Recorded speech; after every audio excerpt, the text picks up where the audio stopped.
স্বাধীন বাংলাদেশে বাংলা ভাষা এতটা অপমানিত হবে এবং এতটা পরাজিত হবে, এতটা ঘৃণিত হবে, এটা কল্পনা করিনি। কিন্তু এটা হচ্ছে কি জন্য, এই বিশ্লেষণটা আমাদের করতে হবে। এটা করতে হচ্ছে বাংলাদেশকে এখন যারা শাসন করছেন, আমি ব্যক্তি হিসেবে দল হিসেবে বলছি না, সমাজের একটা উৎকৃষ্ট অংশ যাদেরকে অভিজাত বর্গ বলে, শাসক শ্রেণী বলে, তাদের যে মানসিকতা, এটা দেশপ্রেম বিরোধী। এটা 21শে ফেব্রুয়ারির প্রেরণার সাথে যায় না, এটা স্বাধীনতার প্রেরণার সাথে যায় না। অথচ বাংলা পৃথিবীর একটা শ্রেষ্ঠতম ভাষা সমূহের একটি। সংখ্যার বিচারে 7-8 নম্বর সেটা বড় ব্যাপার নয়। বাংলা সাহিত্য ইংরেজি সাহিত্যের চেয়ে কম প্রাচীন নয়, ফরাসির চেয়ে কম প্রাচীন নয়, জার্মান চেয়ে কম প্রাচীন নয়। কিন্তু বাংলা, এই যে বাংলা লেখা যায় না, করা যায় না, এটা আমার ব্যক্তিগত অক্ষমতা হতে পারে, বাংলা ভাষার অক্ষমতা বলে চালিয়ে দেওয়া যাবে না। আমি এক কথা বলবো না যে আসুন 21শে ফেব্রুয়ারিতে আমরা নতুন করে শপথ গ্রহণ করি। কিসের শপথ গ্রহণ করব? আমাদের তো ইমানই ঠিক হয় নাই। অথচ দেখেন, আমরা যদি দেশের ভাষার মাধ্যম, শিক্ষার মাধ্যমকে বাংলা করতাম, বাংলা ভাষার উন্নতি হতো, বাংলা সাহিত্যের উন্নতি হতো, আমাদের উন্নতি হতো, এবং শিক্ষার প্রসার এখন যা হচ্ছে তার চেয়ে 1 ইঞ্চি হলে বেশি হতো। কিন্তু সংকীর্ণ হীন শ্রেণীর স্বার্থ মানুষকে কিভাবে পশুতে পরিণত করে, সেটা হচ্ছে আমরা তার প্রমাণ। মানুষ সমস্ত যুক্তির বিরুদ্ধে গিয়ে অযৌক্তিক ভাবে মিথ্যা কথা বলছে যে শিক্ষার গুণগত বৃদ্ধি করতে হলে ইংরেজি মিডিয়াম করতে হবে। আমি যে শিক্ষার পরিমাণগত বৃদ্ধি না হলে গুণগত বৃদ্ধি হয় না। আপনি স্যাম্পল যত বড় হবে আপনার প্রেডিকশন তত বেশি কারেক্ট হবে, এটা তো স্বাভাবিক। আমরা একটা ক্ষুদ্র অংশকে শিক্ষিত করার জন্য এই যে তড়িঘড়ি করছি, অথচ সমস্ত জনগণকে ট্যাক্স করে করছি, এটা শুধু দেশ বিরোধী নয়, আমি তো বলবো দেশদ্রোহিতার কাছাকাছি আমরা করছি। এই পাপ থেকে আমরা হয়তো ব্যক্তিগতভাবে মুক্ত হয়ে যাব, আর কে কদিন বাঁচি ঠিক নাই, কিন্তু একটা গোটা জাতিকে আমরা পাপের পঙ্কে ঠেলে দেব। একটা আত্মসম্মান মধ্যে যাতে মুক্তিযুদ্ধ করেছি আমরা বলি, কিন্তু আপনি তো মুক্তিযুদ্ধের প্রেরণার সাথে প্রতিদিনই বেইমানি করছেন। আমার মনে হয় এটা অভিপ্রেত নয়, এটা কাম্য নয়, এটাকে বদলাতে হবে। যে বাংলাদেশ স্বাধীন হয়েছে এখন 50 বছর, আর 1 মাস হলে আমাদের স্বাধীনতা ঘোষণার 50 বছর পূর্ণ হবে, এবং হয়তো ডিসেম্বর মাস আসলে স্বাধীনতা অর্জনের 50 বছর পূর্ণ হবে। তো এখন এটা কি বেশি সময় না কম সময়, আপনারা নিজেরা এটা স্থির করতে পারেন। এটা মনে করে একজন ব্যক্তির জন্য এটা হয়তো অনেক দীর্ঘ সময়, কিন্তু একটি জাতি বা সমাজের জন্য হয়তো অত দীর্ঘ নয়। আপনাদের কারো কারো মনে থাকবে তুরস্কের কবি নাজিম হিকমতের কবিতা আমরা ছাত্র জীবনে পড়তাম, সুভাষ মুখোপাধ্যায়ের অনুবাদে, যে বলছে আপনি যদি একটা পেন্সিলকে জিজ্ঞাসা করেন 1 সপ্তাহ পরে, বলে তার সমগ্র জীবন পেন্সিলের জন্য, কিন্তু আমার জন্য মাত্র 1 সপ্তাহ। সেই জন্য বলবো ব্যক্তির জন্য 50 বছর অনেক দীর্ঘ সময় হলো, জাতির জন্য হয়তো কম। এখন আমরা জিজ্ঞাসা করি, এবছর হচ্ছে ভাষা আন্দোলনের 1952 সন থেকে হিসাব করলে 69 বছর, বা ধরেন 70 বছর। এর মধ্যে আমাদের কি অর্জন হলো? আমরা তো সকলেই বলছি এখন সরকারি বেসরকারি সব পর্যায়ে যে ভাষা আন্দোলনের ফলেই বাংলাদেশ এসেছে, এগুলো সবাই জানেন। আমাদের ছাত্রী বন্ধু যিনি আগে বললেন চমৎকারভাবে ইতিহাসের পুনরাবৃত্তি করেছেন। কিন্তু বাংলাদেশ স্বাধীন হবার 50 বছরে আমরা কি অর্জন করলাম, এটা আমাদের একটা মাঝে মাঝে ফিরে থাকা দরকার। এই ফেব্রুয়ারি মাস আসলে আপনারা দেখছেন প্রত্যেক পত্রিকা, মাস যেমন আমাদের দেশের প্রধান পত্রিকার একটি হলো প্রথম আলো, তারা প্রত্যেক দিনই এখন একটা গল্প ছাপাচ্ছে, ভাষার মাস, ভাষার কথা। ভাষার পরে অন্য মাসে এই কথা এত থাকে না। এটা আমাদের একটা ভাববার বিষয় কিনা আপনাদের কাছে আমি কয়েকটা প্রশ্ন তুলে ধরছি মাত্র। 50 বছর দীর্ঘ সময় কি সময় না, এটা একটা ভাববার প্রশ্ন। জাতির জীবনে হয়তো দীর্ঘ নয়, কিন্তু আমাদের অনেকের জন্য দীর্ঘ, আমি আগে বলেছি। আর ভাষার মাসেই আমরা ভাষার আলোচনা সীমিত রাখবো কিনা, এটা আরেকটি প্রশ্ন। এখন ভাষার মাসে যে আলোচনাগুলি হচ্ছে তাতে কি দেখা যায়, অনেকে মনে করিয়ে দিচ্ছেন আমাদের বাংলাদেশ স্বাধীন হবার পর প্রথম যে শিক্ষা কমিশন সরকার বসিয়েছিলেন, যেটাকে আমরা কুদরতে ক্ষুধা শিক্ষা কমিশন বলি, সেটার রিপোর্ট 1974 সনে বেরিয়েছিল। তাতে পরিষ্কার বলা হয়েছিল যে শিক্ষা নিম্নতম স্তর থেকে উচ্চতম স্তর পর্যন্ত, আমাদের ভাষা যদি বলি প্রাথমিক থেকে বিশ্ববিদ্যালয় পর্যন্ত সর্বস্তরেই, এটা একদিনে করা যাবে না, এটা দীর্ঘমেয়াদী লক্ষ্য হবে। এটার শিক্ষা পড়াবার ভাষাটা বাংলা হবে, যেটাকে আমরা ভদ্র ভাষায় বলি শিক্ষার মাধ্যম। সেই লক্ষ্যে আমরা কত দূর পৌঁছেছি বা পৌঁছিনি, না পৌঁছলে কেন পৌঁছিনি, এই চিন্তা করাটাই হচ্ছে আমাদের, আমি মনে করি, কর্তব্য। আপনারা সকলে আমার সাথে একমত হবেন এটা কিন্তু আমি আশা করছি না। অনুগ্রহ করে আমার বক্তব্যের মধ্যে কোন রকমের যদি দেখেন কোন রকমের জোর করে চাপিয়ে দেওয়ার বিষয় থাকে সেটা ক্ষমা করবেন। আমি কিছু চাপিয়ে দিচ্ছি না, আমি একটা প্রশ্ন তুলছি। তাহলে আমাদের গত 40-50 বছরে কতটুকু অগ্রগতি হলো, এটা একটা প্রশ্ন। এবং এইটাকে আশাব্যঞ্জক না হতাশাব্যঞ্জক? আমি স্বীকার করছি যে একদিনে সব হয় না, এটা হলো শিক্ষার ক্ষেত্র। কিন্তু যখন আমরা বলেছিলাম রাষ্ট্রভাষা বাংলা চাই 1952 সনে, তার মানেটা কি ছিল? এখানে তথ্যের মধ্যে কিছু ফাঁক আছে, সেগুলি আমাদের পূরণ করা দরকার। তৎকালীন পাকিস্তান সরকার চেয়েছিল সারা পাকিস্তানের রাজভাষা বা রাষ্ট্রভাষা বা জাতীয় ভাষা হবে উর্দু, কিন্তু পূর্ব পাকিস্তানের ভাষা, তখন এটাকে পূর্ব বাংলায় বলা হতো 1955 পর্যন্ত, এটা তারা বাংলা হবে না, এটা কখনো বলে নাই। আমার মনে হয় আমরা যখন শত্রু সমালোচনা করব, আমরা মিথ্যা সমালোচনা করব না, তাহলে আমাদের শক্তি দুর্বল হবে। প্রাদেশিক ভাষা বাংলা করার বিরুদ্ধে পাকিস্তান কিছু বলে না, শুধু বলেছিল বাংলা কেউ কেউ আরবি হরফে লিখতে হবে। যেমন ফজলুর রহমান সাহেব পাকিস্তানের মন্ত্রী ছিলেন, তিনি পূর্ব বাংলারই লোক, কিন্তু উর্দু ভাষার পক্ষে। এই ধরনের কিছু লোক ছিল। অনেকে পরে বলেছিল রোমান হরফে লিখতে হবে, মানে ইংরেজি হরফে বাংলা লিখতে হবে, এখন যেমন SMS লিখে অনেকেই। এই সমস্ত দাবি অতিক্রম করে বাংলা পূর্ব বাংলার রাষ্ট্রভাষা হিসেবে তখন স্বীকৃতি হয়েছিল। পাকিস্তানের রাষ্ট্রভাষা কেন শুধু উর্দু একা হবে, সেটার বিরুদ্ধে এই সংগ্রামটা ছিল। রাষ্ট্রভাষার মানে হচ্ছে পাকিস্তানের সেন্ট্রাল সুপিরিয়র সার্ভিস, যেটার অংশ হচ্ছে পাকিস্তান সিভিল সার্ভিস এবং অন্যান্য সার্ভিস, সেইটা কি বাংলায় দেওয়া যাবে না যাবে না? তখন দেখা যাচ্ছে বাংলাদেশ থেকে যারা ওইসব পরীক্ষায় অংশগ্রহণ করেছে সকলেই পরীক্ষাটা ইংরেজিতেই দিয়েছে, কারণ প্রতিযোগিতায় টিকতে হলে তো ইংরেজি দিতে হবে। এবং পাকিস্তানের সংবিধানে তখন বলা হয়েছিল পরবর্তীকালে যে বাংলাকে রাষ্ট্রভাষা স্বীকৃতি দিতে বাধ্য হয়েছে 1956 সনে। তখন বলে বাংলা এবং উর্দু দুটোই রাষ্ট্রভাষা হবে। সংগ্রামের সাহেব আরেকটা সংবিধান করলেন ওই 56টাকে বাতিল করার পরে। সেইখানেও বললো যে পাকিস্তানের ভাষার মধ্যে ইংরেজিটা থাকবে 1976 সন পর্যন্ত। 56 সনে বলা ছিল। আপনাদের এই জিনিসটা খেয়াল রাখা উচিত। ভাষার যে ইতিহাস সেটা আমরা যেন বিকৃত না করি, গবেষণা করলে বোঝা যাবে ইংরেজি পাশাপাশি চালু থাকবে। এর মধ্যে বাংলাদেশ হয়ে গেল। বাংলাদেশ হওয়ার পর আমরা বাংলাদেশের প্রজাতন্ত্রের রাষ্ট্রভাষা বাংলা তো দ্ব্যর্থহীন ভাষায় লিখলাম সংবিধানে, লক্ষ্য করেন। তারপরে তাতে যথেষ্ট হচ্ছে না বলেই 1987 সনের বাংলা ভাষা প্রচলন আইন বলে একটা আইন হলো। সেখানে বলা হলো যে আদালতের ভাষা শুধু বাংলা হবে, অন্য ভাষা চলবে না। সেটার বিরুদ্ধে হাইকোর্টে মামলা করে রিট করে 1992 সনের গোড়ার দিকে DLR আপনারা সেই রিপোর্ট দেখবেন, বলল কি যে ইংরেজি চলবে। এই হচ্ছে বর্তমানে আইনগত অবস্থা। কিন্তু তারপর আমাদের প্রাইভেট শিক্ষা প্রতিষ্ঠানগুলোর কথা আমি বাদ দিচ্ছি, এগুলোতে ইংরেজি। ঢাকা শহরে শোনা যাচ্ছে কিন্ডার গার্ডেন থেকে শুরু করে A-level O-level পর্যন্ত প্রায় ঢাকা বা বাংলাদেশে ওদের তথ্য অনুসারে বলছি প্রায় 4 লাখ মতো ছাত্র শুধুমাত্র ইংরেজি মিডিয়ামে পড়ে। এখন বর্তমানে আপনারা দেখেছেন বর্তমান সরকারের একজন প্রতিমন্ত্রী প্রাথমিক ও গণশিক্ষা মন্ত্রণালয়ের, সম্ভবত নাম মিস্টার জাকির হোসেন, মনে বললেন যে তারা এখন দেশীয় শিক্ষা যেটা ইংরেজি ভার্সন হবে সেটা প্রত্যেক জেলায় জেলায় একটি করে পাইলট প্রজেক্ট করে চালু করবেন। অর্থাৎ আমাদের প্রবণতাটা হচ্ছে আবার ইংরেজি মাধ্যমে শিক্ষাকে প্রবর্তন করা। আমি মনে করেছি এটা ভালো মন্দ বিচার করার সময় আছে আমাদের। এই জিনিসটা শিক্ষার গুণকে বৃদ্ধি করবে না কমাবে? সকলেই বলছেন যে ইংরেজি মাধ্যমে শিক্ষা হলে, যেহেতু বাংলায় বই নেই, আমাদের শিক্ষা গুণগতভাবে ভালো হবে। আসলে হবে কি, এই প্রশ্নগুলো আমাদের করতে হবে।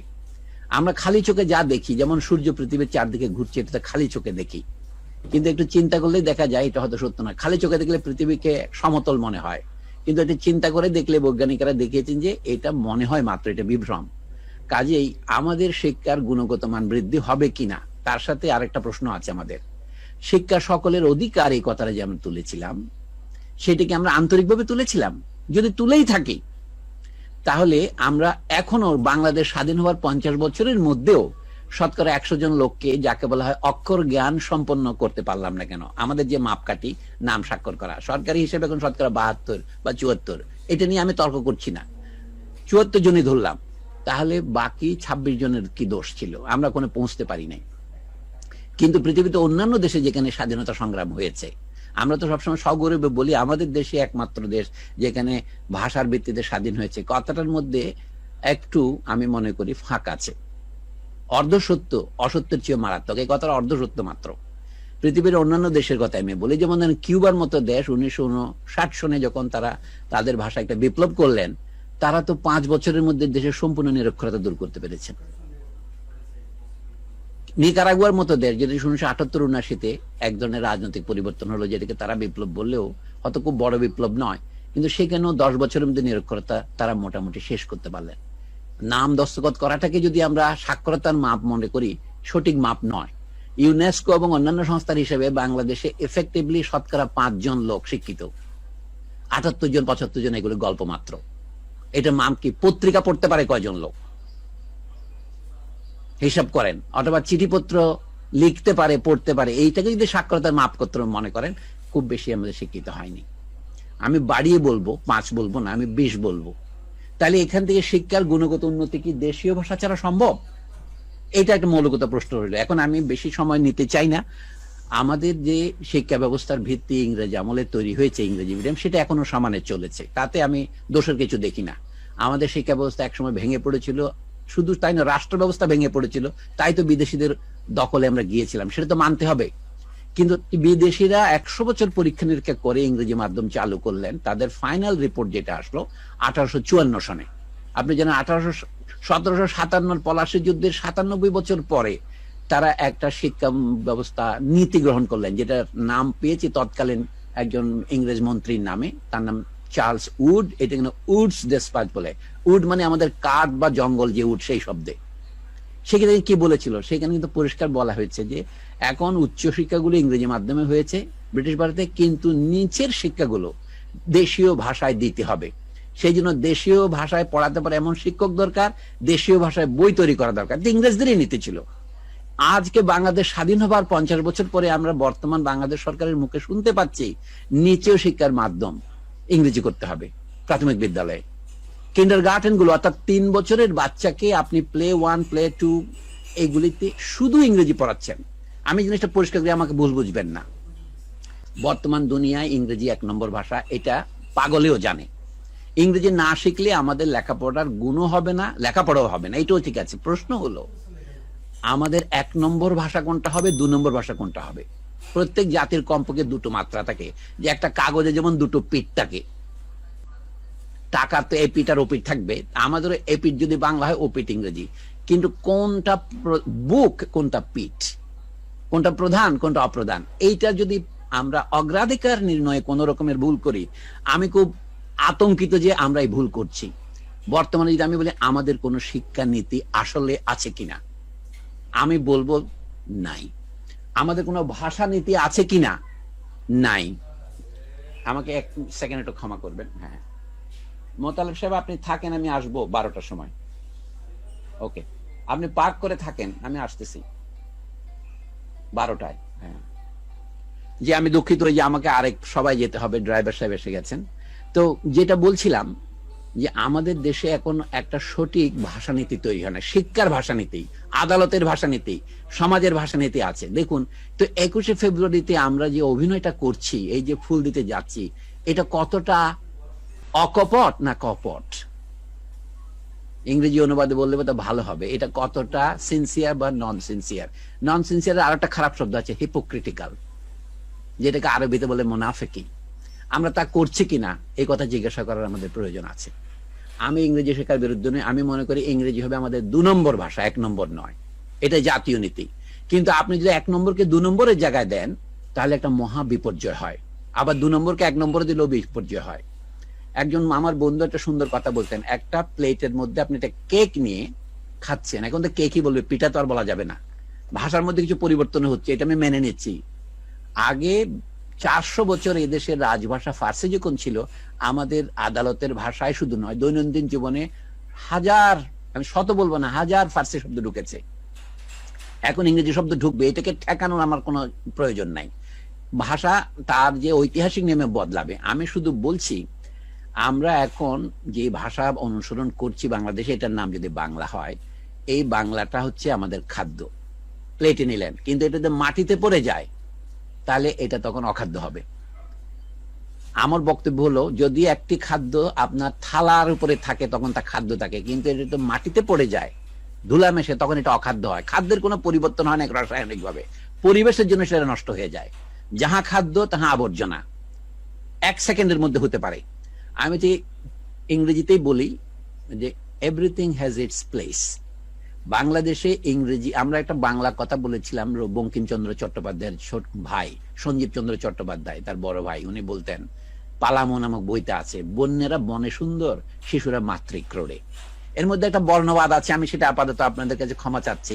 কথাটার একটা রেসিস বা বর্ণবাদী কথা, সাঁওতালদের নিয়ে উনি এটা লিখেছিলেন। কিন্তু আমি বললাম ইংরেজির জায়গায় সুন্দর, বাংলা বাংলার জায়গায় সুন্দর। পৃথিবীতে বহু ভাষা আছে, অনেক ভাষা বিলুপ্ত হচ্ছে, আমি সেই তর্কের মধ্যে যাচ্ছি না। বাংলা একটা ছোট ভাষা নয়। আমাদের সরকারই তো দাবি করেছেন 2009 সনে, আমাদের বর্তমান প্রধানমন্ত্রী জাতিসংঘের ভাষণে বলছেন যে বাংলাকে জাতিসংঘের অন্যতম ভাষা করতে হবে, দপ্তরের ভাষা, অফিসিয়াল ল্যাঙ্গুয়েজ। জাতিসংঘে আপনারা জানেন এখন 6টা দপ্তরের ভাষা আছে। ইংরেজি, ফরাসি, রাশিয়ান ছাড়াও এশিয়ান ভাষাদের মধ্যে আছে আপনার চাইনিজ এবং আরবি, আর স্প্যানিশ আছে ইউরোপীয় ভাষা। 4টা ইউরোপীয় ভাষা, ইংরেজি, ফরাসি, হিস্পানি, রুশ, আরবি এবং চীনা। 7 নম্বরের জন্য এখন প্রতিযোগিতা চলছে। মালয়ের ভাষা দাবি করে, তুরস্কের ভাষা দাবি করে, বাংলাও দাবি করছে, বাংলা দাবিদার হতে পেরেছে। কিন্তু তা আমাদের বাংলা বাংলাদেশে কতটুকু ব্যবহৃত হয়, এটা কিন্তু একটা মাপকাঠি। বাংলা পৃথিবীর প্রায় 30 কোটি লোক বলে, মানে আমাদের দেশ এবং ভারতবর্ষ অন্যান্য মিলে। বিদেশে হয়তো কোটিখানিক লোক আছে। আমরা মাঝে মাঝে গৌরব করি সিয়েরা লিওনে বাংলা বলছে, শান্তিরক্ষী বাহিনীর লোকেরা মানুষকে শেখাচ্ছে। এগুলো তো অত্যন্ত সুন্দর আলংকারিক কথা, কিন্তু যদি আপনি স্বদেশেই পরবাসী হন, হবে না।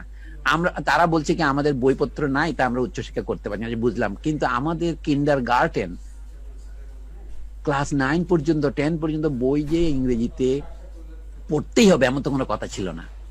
কিন্তু আপনি আবার উল্টা করে যাচ্ছেন কেন? এগুলি বিবেকের কথা জিজ্ঞেস করতে হবে। যে কারণে দেখেন, আমি একটু অবাক হলাম আপনারা যে আমাকে আসতে বলেছেন, যে আমি এসেছি, কিন্তু বাংলা একাডেমির আলোচনা সবাই দরকার, আমাকে কোন ডাকে না। আমি অভিযোগ করতেছি না, আপনাদের একটা তথ্য হিসেবে বলছি। ঢাকা বিশ্ববিদ্যালয়ের আলোচনা সবাই আমাকে ডাকে না। আমি ঢাকা বিশ্ববিদ্যালয়ের প্রাক্তন ছাত্র, প্রাক্তন শিক্ষক, এবং ঢাকা বিশ্ববিদ্যালয়ের এখন যারা ভাইস চ্যান্সেলর তারা অনেকে আমার জুনিয়র, কিন্তু ডাকে না কেন? তাদের যে 100 বর্ষ উদযাপিত হচ্ছে, বলছে উনি তো বিশ্ববিদ্যালয়ের বিরোধী। আমি বিশ্ববিদ্যালয়ের বিরোধী হলাম কোথায়? আমি বলছি বিশ্ববিদ্যালয়ের শিক্ষার গুণগত মানে তো নিচে কোনো। গতকালকে ডেইলি স্টার পত্রিকা একটা প্রবন্ধ বেরিয়েছে শিক্ষা সম্পর্কে, হায়ার এডুকেশনের মিডিয়াম এই নামের লেখায়, অনেকে কোন তরুণ লেখকের লেখা। উনি বলছেন যে গত 100 বছরে ঢাকা বিশ্ববিদ্যালয় মোট 61টি বই বের করেছে বাংলা ভাষায়। আমি কোন আলোচনা সভায় বলেছিলাম 100টি বই তারা বের করেনি, এবং তার মধ্যে 26টি আর পাওয়াই যায় না। গতকালকে ডেইলি স্টার মাহফুজা নাম সম্পাদিত এই পত্রিকার আপনাদের বরাত দিয়ে বলছি। তো ঢাকা বিশ্ববিদ্যালয়ের অর্জন হচ্ছে 174টি মোট বই, তার মধ্যে ইংরেজি বই বাকিগুলো, 61টা হচ্ছে বাংলা বই। 26টি বইয়ের এখন আর অস্তিত্বই নাই। এটা তারা করলো কেন? বাংলাদেশের ইতিহাস সম্পর্কে 2টো বই ঢাকা বিশ্ববিদ্যালয়ে বের করেছিলেন, 1941 একটা, 48 একটা, প্রথম দ্বিতীয় খণ্ড। তৃতীয় খণ্ড আর বেরই হয়নি, কিন্তু এই দুটোরই বহুবার পুনর্মুদ্রণ হয়েছে, কিন্তু আর বাংলা অনুবাদ করার মতো দক্ষতা ঢাকা বিশ্ববিদ্যালয়ের শিক্ষকদের নাই। আমি যদি এই সত্য কথাটা বলি, তাহলে আমাকে বলছে কি, তারা ইংরেজিতে বলে শুট দ্য মেসেঞ্জার।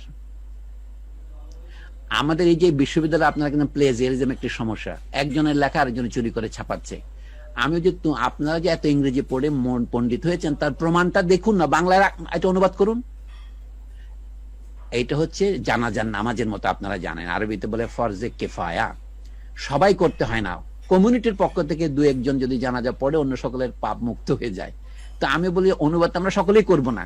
একটা বিশ্ববিদ্যালয়ে 2000 শিক্ষক আছে, তার মধ্যে 20 জন শিক্ষক নাই যে পাত্র ছাত্র বই করতে পারে। বিশ্ববিদ্যালয়ের পরিকল্পনা কি? আমি আপনাদের বলছি, আমাদের আগামী 50 বছর আমরা কোথায় যাব?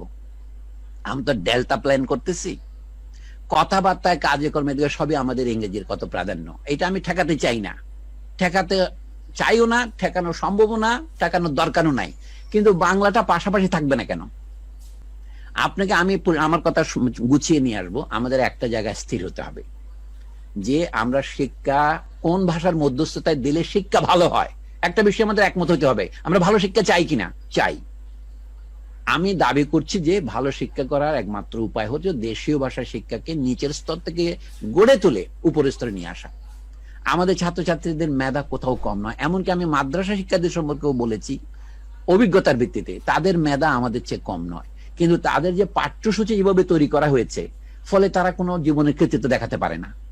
মুখস্থ বিদ্যার ভিত্তি করেই জীবনটা শেষ করতে হয়। তারা রিচুয়াল করে, জানাজা পড়ানো, নামাজ পড়ানো, এটা ভালো কাজ, কিন্তু এর বাইরে তারা আর কিছু করতে পারছে না। কোথায় চিকিৎসা বিদ্যা কেন হবে না সেখানে? মানে মাদ্রাসা ধর্মতত্ত্ব পড়ানো হয়, সেখানে কৃষিবিদ্যা, চিকিৎসা বিদ্যার দিকে তাদের যে যুক্ত করতে হবে। এখন তো মাদ্রাসা থেকে এসে আমরা বিশ্ববিদ্যালয়ে ভর্তি করার অনুমতি দিচ্ছি।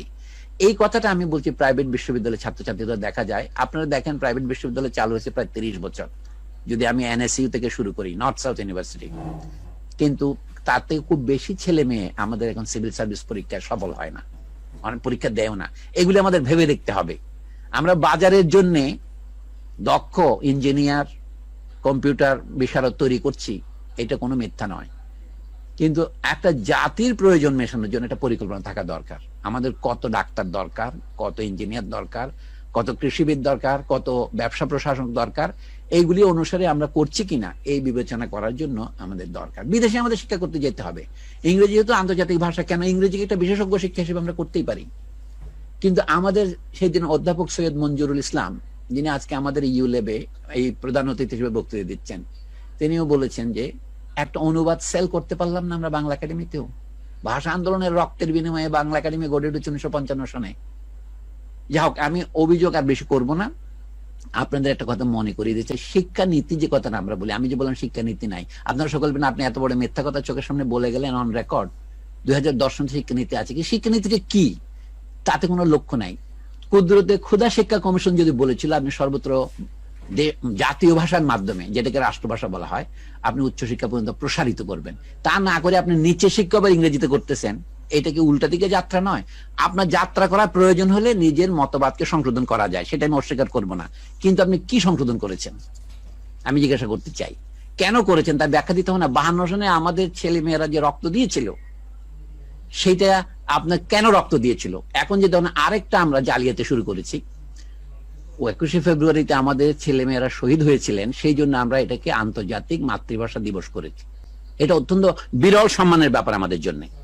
কিন্তু প্রশ্নটা আমাদের থেকেই যাচ্ছে, আমাদের এই ভাষা দিবসটাকে নাম দিয়েছে আন্তর্জাতিক মাতৃভাষা দিবস, কিন্তু বাংলা ভাষা কিছু মনে করেন না। এখানে যে আমাদের যে ছাত্রী বন্ধু প্রথমে প্রবন্ধটা পাঠ করলেন কবি ওবায়দুল্লাহর উদ্ধৃতি দিয়ে, সেখানেও কিন্তু এক ধরনের একটা রোমান্টিকতা আছে। মাগো ওরা মায়ের ভাষায় কথা বলতে দেবে না, এটা তো সঠিক তথ্য নয়। আমরা তো এখন, সুপ্রিম কোর্টের এক উকিল আছে, উনি বলছিলেন আমার সাথে তর্কে 2008 সনের দিকে, যুগান্তর পত্রিকায় ছাপা হয়েছিল বা সমকাল পত্রিকায়, বলছিল কি যে বাংলা আমার মায়ের ভাষা, আমি বাংলা আমার আলংকারিক ভাষা, আমি কিচেনে মায়ের সাথে আর কথা বলবো, কিন্তু কোর্টে বলবো না, বিশ্ববিদ্যালয়ে বলবো না, ব্যবসা প্রতিষ্ঠানে বলবো না, ব্যাংকে বলবো না, হাসপাতালে বলবো না। আশ্চর্য যুক্তি। সুপ্রিম কোর্টের একজন অত্যন্ত সিনিয়র আইনজীবী এই কথাটা বলছিলেন। তো আমি আপনাদের বলবো যে এরকম মানুষকে ফাঁকি দেওয়ার কোনো দরকার নেই। মাতৃভাষা দিবস করে কি বাংলা ভাষার উন্নতি হয়েছে না ক্ষতি হয়েছে? আমি মনে করি ক্ষতি হয়েছে। আগে তো আমরা শহীদ দিবস বলতাম, অমর 21শে শহীদ দিবস, এখন দেখেন একটা বিশেষণ লাগাইছে। লজিক, যারা উচ্চ মাধ্যমিক শ্রেণীতে লজিক পড়ে তারাও জানে একটা শব্দের বলে কনোটেশন থাকে, ডিনোটেশন থাকে। শহীদ বলতে সব বিষয়ে শহীদ বোঝায়, এখন তাকে ছোট করে ভাষা শহীদ লিখছে। আপনি বলেন ইতিহাস কাকে বলে? 52 সনে যারা শহীদ হলো তারা তো জানতো না তারা ভাষা শহীদ, তারা শুধু শহীদ। আমার ভাইয়ের রক্তে রাঙানো 21শে ফেব্রুয়ারি গান যিনি লিখেছেন তাকে জিজ্ঞাসা করুন। রাষ্ট্রভাষা বাংলা ছিল স্লোগান, মাতৃভাষা বাংলা চাইতে বলে নাই। বাংলা রাষ্ট্রভাষা হওয়ার পক্ষে যুক্তি ছিল পাকিস্তানের সংখ্যাগরিষ্ঠ তৎকালীন হিসেবে শতকরা 56 জন লোকের মাতৃভাষা বাংলা, সেটা কেন রাষ্ট্রভাষা হবে না? এটা ছিল ন্যায্যতার যুক্তি। আজকে তো বাংলাদেশের শতকরা 99 জনের মাতৃভাষা বাংলা, তো বাংলা কেন উচ্চশিক্ষার মাধ্যম হবে না? কেন উচ্চ আদালতের ভাষা হবে না? আপনি বলেন এটা কেন হচ্ছে না? এইটা যদি বিশ্লেষণ করতে না পারেন, এই আলোচনা সভাগুলো আয়োজন করাটা হচ্ছে নেহায়েতে আনুষ্ঠানিকতা, করতে হয় তাই করছি। এটা হচ্ছে আমাদের জন্য অত্যন্ত গভীর পরিতাপের বিষয়। বাংলাকে আমরা একদিকে জাতিসংঘের দাপ্তরিক ভাষা করার দাবি জানাচ্ছি, জাতিসংঘের দুটো আরো অফিসিয়াল ভাষা, 1 নম্বর 2 নম্বর হচ্ছে ইংরেজি আর ফরাসি, কিন্তু আর বাকিগুলিকে সম্মান দেওয়া হয়েছে। অর্থাৎ জাতিসংঘের কাগজপত্র মাঝে মাঝে বাংলাও ছাপা হয় এখন, কিন্তু আমরা চাচ্ছি জাতিসংঘের সমস্ত জিনিস অনুবাদ হবে, অটো অনুবাদ যাকে বলা হয়, যখন বক্তৃতা দেওয়া হবে সেটা বাংলাতেও শোনা যাবে। বাংলাতে বললে এটা ইংরেজি, ফরাসি, রুশ, জার্মানি অনুবাদ হবে। জার্মান নাই ওখানে, জার্মানি বড় দেশ কিন্তু জার্মান ভাষা ওখানে নাই, লক্ষ্য করুন। কিন্তু জার্মান ভাষাভাষীর সংখ্যা বাংলার চেয়ে কম, এখানে সংখ্যাটাই বড় জিনিস। কিন্তু আরো যে আমি দ্রুত পাশ করে IELTS, TOEFL ইত্যাদি দিয়ে GRE পাশ করে GMAT দিয়ে দ্রুত আমেরিকা চলে যেতে পারছি, আমার তো অবশ্যই লাভ হচ্ছে। কিন্তু এর ফলে আমার সাহিত্যের তো ক্ষতি হচ্ছে। এই জিনিসটা আমাদের বোঝা দরকার। আমাদের সাহিত্য বা ভাষার উন্নতিতে আমরা কি অবদান রাখবো? ইংরেজির মাধ্যমে আমি আমার আখের গোছালাম, আমি আমার মানে যাকে বলা হয় কান্দারিয়া তরির পাকা মাঝি মাল্লা দাড়ি মুখে সারি গান লাশরিক আল্লাহ, আমি তো নৌকায় চড়তেছি, চলে যাচ্ছি, ইংরেজি ভাষার গৌরবে তো আমরা গৌরবান্বিত হচ্ছি, ইংরেজি বই ভালো তাই আমরা পড়ছি। আমরা একটা সময় ঘোষণা করি যে না, আমরা আগামী 50 বছর ইংরেজি পড়তে থাকবো, মানে ইংরেজি থেকে আমরা অনুবাদ করব। এরপরে আমাদের ভাষা যদি ভালো সাহিত্য তৈরি হয় তাহলে সেটা ইংরেজির অনুবাদ করবে। আমাদের বড় সাহিত্যিকদের নাম নিয়ে এত আপনাদের সময় নষ্ট করবো না। মাইকেল মধুসূদন থেকে শুরু করে রাজা রামমোহন রায় থেকে শুরু করে নজরুল ইসলাম পর্যন্ত, যাদের নিয়ে কোনো তর্ক নাই, রবীন্দ্রনাথ বঙ্কিমচন্দ্র সহ, তাদের লেখা এখন অনুবাদ হচ্ছে ইংরেজিতে। আপনি দেখতে পাচ্ছেন, কারণ ইংরেজিরা পৃথিবীর সেরা জিনিস তাদের ভাষায় অনুবাদ করবেই।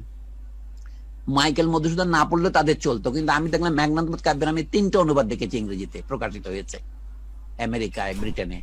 আমাদের গুলো হবে, তো সেই কাজটা আমাদের করতে হবে না, এখন আমরা অনুবাদ করব।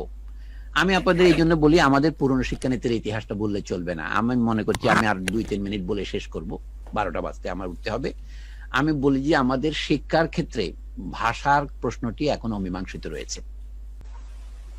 ঢাকা বিশ্ববিদ্যালয়ের অনেক শিক্ষকের নামে যে এখন অভিযোগ উঠেছে এবং অনেকে যে চাকরি যাচ্ছে, এটার মধ্যে রাজনৈতিক হানাহানি আছে শুনতে পাচ্ছি, কিন্তু সেটা বাদ দিয়ে অতি অল্প সংখ্যক শিক্ষকই জানেন। আমি যদি সবিনয়ে নিবেদন করি, পৃথিবীর অন্য দেশের মতো দেশের বিশ্ববিদ্যালয়ের শিক্ষক হতে হলে তাকে বাংলা ভাষা একটা ন্যূনতম পরীক্ষা, ধরেন ইন্টারমিডিয়েট লেভেলের পরীক্ষা পাশ করতে হবে। তোকে পাশ করবেন না, আমি অভিজ্ঞতা থেকে বলছি। আমি 36 থেকে 37 বছর, এমনকি বলতে পারেন 38 বছর বিশ্ববিদ্যালয়ে নানা জায়গায় শিক্ষকতা করেছি। এটা হচ্ছে আমার শোচনীয় অভিজ্ঞতা। কিন্তু জাতীয় নীতি না থাকলে আরো নষ্ট হবে, লোকে আরো প্লেজিয়ারাইজ করবে। ইংরেজিতে যে প্রবন্ধগুলো লেখা হয় কেউ এগুলি পড়ে না। যা হোক, ইংরেজদের কথা আমি বলি, প্রশংসা করে সকলেই বলে যে বাংলা, ফার্সি, উর্দু এবং ইংরেজি 4 ভাষাতে আইন প্রণীত হতো। এমনকি যে চিরস্থায়ী বন্দোবস্তের আমরা বেঙ্গল রেগুলেশন নাম্বার 1 1793 বলি, সেইটা পর্যন্ত বাংলায় অনুদিত হয়েছে। স্যার এলিজা ইম্পে, যিনি কলকাতা সুপ্রিম কোর্টের প্রথম প্রধান বিচারপতি, ওয়ারেন হেস্টিংস এর বন্ধু, যিনি নন্দলালকে ফাঁসিতে ঝুলিয়েছিলেন, সেই লোকের যে আইন গ্রন্থ, যেটাকে ইম্পে কোড বলে, সেও বাংলা অনুবাদ হয়েছিল 1781 সনে, জোনাথন ডানকান করেছিলেন। তো বাংলায় আইন লেখা যায় না, এগুলি হচ্ছে দুর্জনের ছলের অভাব নাই যাকে বলে সেই রকম। এমনকি আমি বলি, উডের যে ডেসপাচের কথা বলেন, সেখান থেকে একটা লাইন আমি আপনাদের পড়ে শোনাই। উনি যেটা বলেছিলেন সেটা হচ্ছে, আমরা ভারতে বা দেশীয় লোকদের শিক্ষার জন্য কোন মাধ্যম চালু করব। এর জন্য ওনারা বলছেন যে এখানে যে দেশীয় শিক্ষা থাকবে সে কথা পরিষ্কার বলছে। উডের ডেসপাচে 100টি প্যারাগ্রাফ ছিল, আমি 57 নম্বর প্যারাগ্রাফ থেকে পড়াচ্ছি। We confide the practical adaptation of the general principles we have laid down as to grants in aid to your discretion, যেটাকে আমরা এখন মঞ্জুরি বলি, aided by the educational departments of the different presidencies, Bengal Presidency, Madras এবং Bombay, in carrying into effect our views which apply alike to all schools and institutions, whether male or female, Anglo-vernacular or vernacular. It is of the greatest importance that the conditions under which schools will be assisted should be clearly and publicly placed before the natives of India. এটা sir Charles would, British মন্ত্রী, ভারতকে শিক্ষা ব্যবস্থার জন্য governor জেনারেলের কাছে চিঠি পাঠাচ্ছেন। এটাই পরে শিক্ষানীতির ভিত্তি হয়েছে। সেখানে বলছেন, অর্থাৎ অ্যাংলো ভার্নাকুলার মানে কি, ইংরেজি এবং দেশীয় শিক্ষা। English is at the present time the medium of instruction. Higher ইনস্টিটিউশনের ক্ষেত্রে হচ্ছে, নিচের ক্ষেত্রে একইভাবে আপনি যদি দেখবেন, আমাদের প্রধান অভাব কি, উনি বলেন ভালো শিক্ষক নাই, দেশীয় ভাষা শিক্ষা দেওয়ার মতো, সেই সময়ের কথা। এখন একইভাবে আমি বলবো, তারা বলছেন ভালো বই নাই। বইয়ের প্রসঙ্গে তাদের উক্তি দিয়ে আমি একটু করে শেষ করি। 69 আর্টিকেল নাম্বার বলছেন, you will be called upon in carrying these measures into effect to take into consideration the position and prospects of the numerous class of natives of India who are ready to undertake the important duty of educating their vernacular school books, which shall provide European information to be the object of study in lower classes of school. আরেকটা জায়গায় আমি এটা দিয়ে শেষ করি, 71, the aim should be in compilations and original compositions to quote from one of Mr. Adams' valuable reports upon the state of education in Bengal.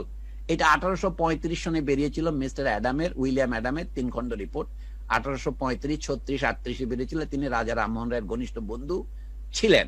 সেই report গৃহীত হয় নাই, কিন্তু সেই রিপোর্ট এখনো আছে। সেটা বলছে coat, not to translate European works into the words and idioms of the natives languages, but so to combine the substance of European knowledge with native, quote unquote, forms of thought and sentiment as to render the school books useful and quote unquote attractive. আজকে সেইখান থেকে ব্রিটিশরা বলেছিল নিম্ন বিদ্যালয়ে কখনোই ইংরেজি করবে না, ইংরেজদের জন্য শুধু করবে, দেশীয় ভাষা শিক্ষা হবে। সেইটা থেকে ভারতীয়রাই বেশি উৎসাহী হইয়া ইংরেজি মিডিয়ামে নিয়ে গেছিলেন। 1940 সনে কলকাতা বিশ্ববিদ্যালয় প্রথম বলেন না, ম্যাট্রিক পরীক্ষা দেওয়া যাবে বাংলা এবং হিন্দুস্তানিতে, ইংরেজির পাশাপাশি। তার 30 বছরের মধ্যে বাংলাদেশ স্বাধীন হলো, এবং এখনকার অবস্থা আপনারা জানেন। তো এটা কি জাতির ভালোর জন্য না মন্দের জন্য? আমরা কি 21শে ফেব্রুয়ারি শহীদদেরকে শ্রদ্ধা জানাচ্ছি না অশ্রদ্ধা করছি? এই সমস্ত প্রশ্ন আমাদের করতে হবে। শুধু বলবে না যে ওখানে ফুলের তোড়া দিলেই শহীদদের প্রতি মর্যাদা বৃদ্ধি পাবে, তা নয়। আপনি ঢাকা শহরে দেখেন, আমাদের যদি যেটাগুলো সাইনবোর্ড বলি, সেগুলো শতকরা কত ভাগ বাংলায় এবং শতকরা কতটা বিদেশি ভাষায়। আমি তো ইংরেজি রাখার বিরুদ্ধে নই। যেমন ধরেন ঢাকার 2টা সিটি কর্পোরেশন, তাদেরকে সিটি কর্পোরেশন কেন বলে? আগে আমরা বলে কেন পৌরসভা কথাটা আমরা বলতে পারছি না কেন? কারণ পৌরসভা বললে ছোট ছোট লাগে, আশ্চর্য। অন্তত পৌর কর্পোরেশন বলতে পারতেন, নগর কর্পোরেশন বলতে পারতেন, তা বলছে না। অর্থাৎ এই যে প্রবণতা, এটা রইল। তবু তারা বাংলা এবং ইংরেজি দুইটাতে রাস্তার চিহ্নগুলো দিয়েছে। আমরা প্রাইভেট বিশ্ববিদ্যালয়গুলো দিচ্ছি না কেন?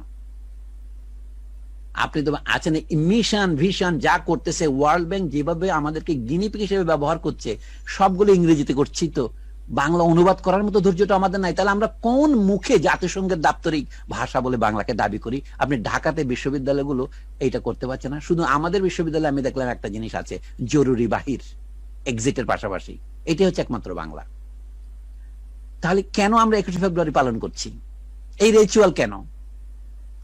আমার কাছে এর কোনো উত্তর নাই। আমি অত্যন্ত দুঃখিত। আমি কোনো রেগে কিছু বলছি না। আমি জীবনের সময় অভিজ্ঞতার অর্জিত 20টাকে আমি হজম করে বলছি। বলে যে না, শিবকে বলে নীলকণ্ঠ, যিনি সমস্ত বিষ মন্থন করে। আমি আপনাদের উত্তরোত্তর সমৃদ্ধি কামনা করি। আমি মনে করি আমাদের দেশের গুণগত শিক্ষার গুণগত মান বৃদ্ধির জন্য এবং শিক্ষার পরিমাণ বৃদ্ধির জন্য, শিক্ষাকে একটা সার্বজনীন অধিকারে পরিণত করার জন্য আমাদের অবশ্যই এই কথা নতুন করে ভাবতে হবে। আমাদের জাতীয় শিক্ষানীতির মধ্যে একটা গুণগত পরিবর্তন দরকার।